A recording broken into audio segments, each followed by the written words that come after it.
YouTube's new live streaming interface is here, where you as the creator can go live both horizontally and vertically at the same time, completely built into the backend of YouTube Studio.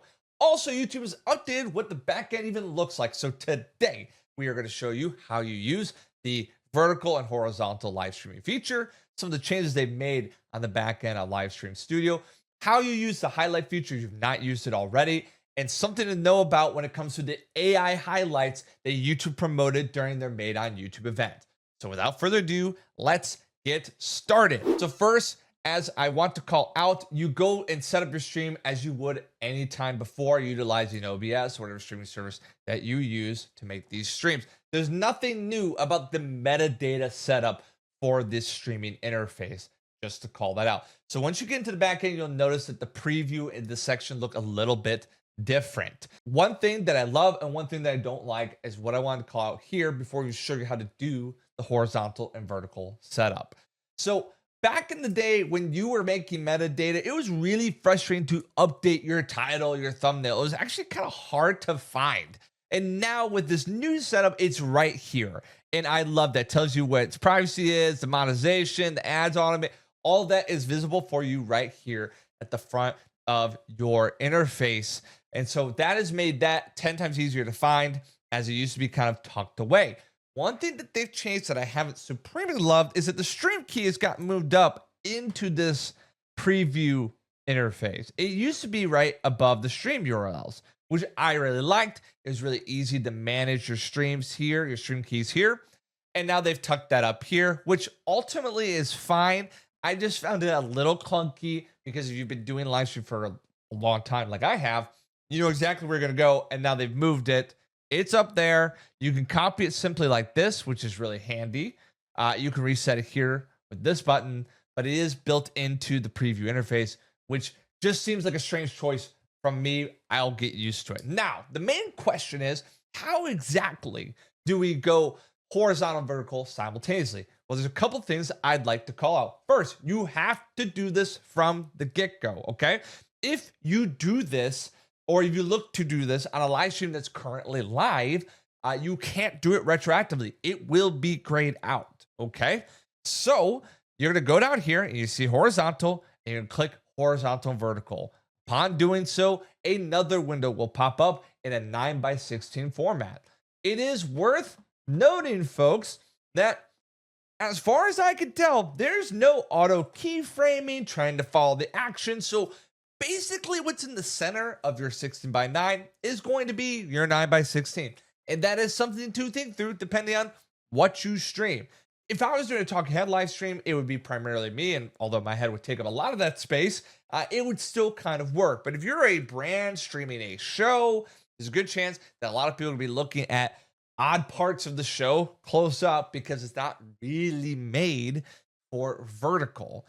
So until those features have been updated, that's somewhat what you're subjected to. Let me show you what that looks like.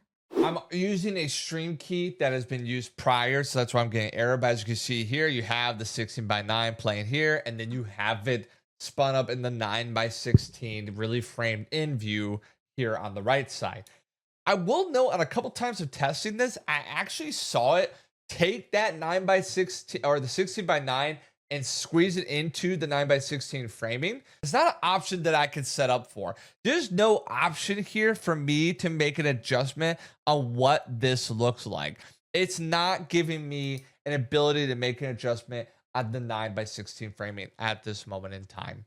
So that is how you set up your vertical live stream. You go live just like you would normally. And I'm going to give you an example of some of the things you're able to do, the highlight feature, but then call out one of the things that you might not have known about when it comes to the AI highlighting clipping tool.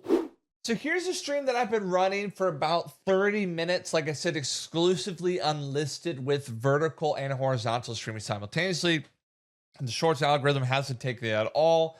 So that is not necessarily a smoking gun opportunity. I'm just calling out that it seems like I'm probably going to have this public to really see the maximum value of doing a horizontal and vertical live stream publicly.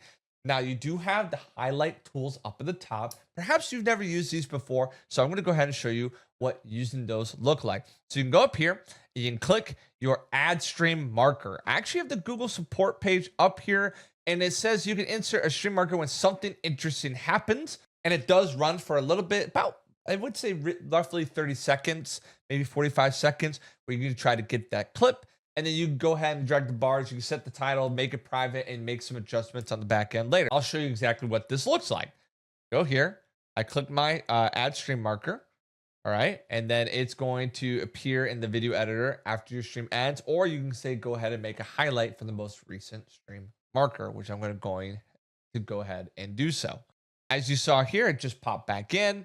And then I go to click highlight video. It's got that moment, right? It looks like it's got, actually got a decent bit of time here, but I can set up my title. I can choose its visibility. So if I want to do some work on the back end, I can add a description. And once you click create, it's something that I'll be able to adjust on the back end of YouTube Studio. If you click end stream, there'll be some stream marker moments that you can turn into a actual video that could be on your channel, thus maximizing the value of your content on streaming. One feature that people were really excited about on the Made on YouTube event was the AI highlights that could be done from your live stream. Upon further review, with some recent information that's come out, this seems to be exclusively to mobile live streaming, at least from what I'm reading, and I could be reading it wrong, or there could be some updates that are coming down in the future. But let me show you exactly what I saw, which seemed a little less exciting than it was previously. So you'll see in the last 4 weeks, we've gotten that live streaming update about the horizontal and vertical formats, automatic highlights for mobile live streams. Okay. Perhaps they start turning on this feature for 16:9, but currently it's automatic highlights for mobile live streams. And there are some very specific rules for making this work on your mobile live stream. So it says here, for mobile streams, you will have the option to save a short highlight video, which is automatically pulled for your live stream. Saving the highlight will save it by default as a private video in your video list. Setting a highlight visibility public can increase the reach of your live content in the shorts feed. Note, this is what I said, there's a lot of rules. A live stream must be following the following criteria for short video highlights.